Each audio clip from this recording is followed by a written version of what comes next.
Welcome back to the channel, Rednecks. Just wanted to give you an update from my fishing trip yesterday. Lake Mohave was a pretty fun day. Caught a few fish. Didn't stay out too long. It got really hot. But this right here was the ticket for the day.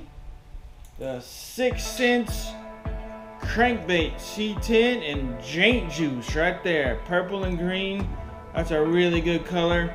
Lose cranking stick right here from David Fritz, and the Lose BB1H reel 6-4-1. Call this combo Dr. Crankenstein. One of my favorite. Caught a lot of fish on this right here.